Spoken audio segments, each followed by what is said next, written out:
Students, north Bengal ইউনিভার্সিটির আন্ডারে আমার যে সকল ভাই বোনরা বর্তমানে 6th সেমিস্টারে পড়ছো এবং যাদের মাইনর ফিলোসফি রয়েছে, আজকের সাজেশনটি তাদের জন্য। প্রথম থেকে লাস্ট পর্যন্ত শোনো।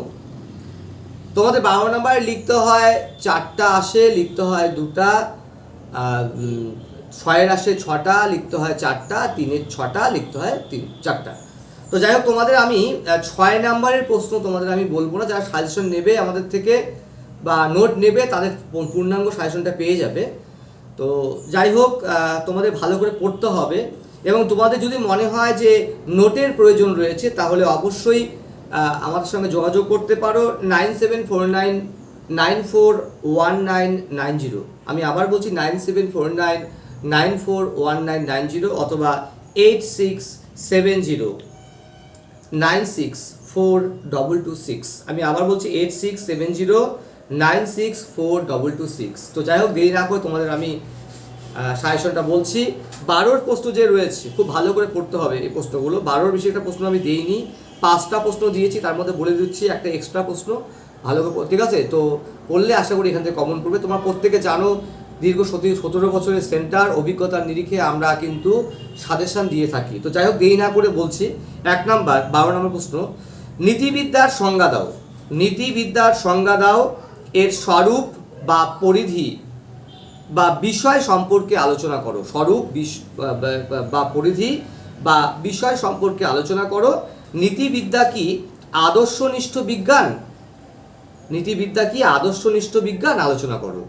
ঠিক আছে, খুবই ইম্পর্টেন্ট প্রশ্ন। 2 নাম্বার, বেনথাম এবং মিলের উপযোগবাদ তত্ত্ব আলোচনা করো। বেনথাম এবং মিলের উপযোগবাদ তত্ত্ব আলোচনা করো। 3 নাম্বার, পরিবেশগত নীতিবিদ্যা কাকে বলে? পরিবেশগত নীতিবিদ্যা কাকে বলে উদাহরণ সহ এর উপযোগিতা আলোচনা করো। 4 নাম্বার, অত্যন্ত কমন, পার্টিকুলারভাবে একটা পার্ট থেকেও আসতে পারে, কেননা শাস্তির 3টা পার্ট রয়েছে, ঠিক আছে? সংশোধনাত্মক, প্রতিশোধাত্মক এরকম রয়েছে, পার্টিকুলারভাবে কোনো একটা পার্টও আসতে পারে। তো যাই হোক, শাস্তি সম্পর্কে বিভিন্ন মতামত আলোচনা করো, ঠিক আছে? মতামত আলোচনা করো এবং সেই মতামতগুলোর মধ্যে কোনটা সবচেয়ে গ্রহণযোগ্য তোমার বলে মনে হয় এবং কেন? ঠিক আছে, ইম্পর্টেন্ট প্রশ্ন। 5 নম্বর প্রশ্নটা জাস্ট দেখে যাবে এটা। নীতিবিদ্যার স্বীকার্য সত্যগুলি কী কী? নীতিবিদ্যার স্বীকার্য সত্যগুলি কী কী? ঠিক আছে, নীতিবিদ্যার সত্য হিসাবে বিশ্বাস স্বাধীনতার ব্যাখ্যা করো। ঠিক আছে, ব্যাখ্যা করো। এই পাঠটা ভালো করে পড়বে। 6-এর আমি বলছি না, আগেই বলেছি। এবার আমি 3-এর প্রশ্ন বলছি। সুখবাদ বলতে কী বোঝো?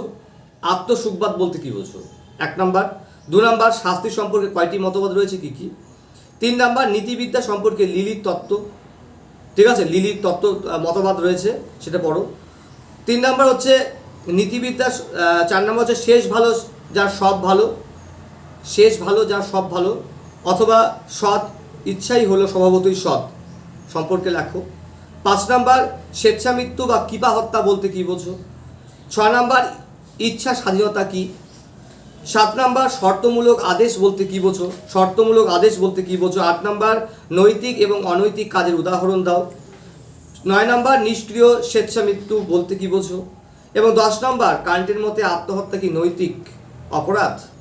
ঠিক আছে, এটা পড়তে হবে পরীক্ষার সময়। ভালো করে এগুলো কিন্তু পড়ো, ঠিক আছে? আমাদের কিন্তু ভালো কমন পড়ে, খালি বলার জন্য বলছি না। আমরা কিন্তু আহামরি কোনো প্রচুর প্রশ্নও দিচ্ছি না, ঠিক আছে? পড়তে হবে, ঠিক আছে? ধন্যবাদ।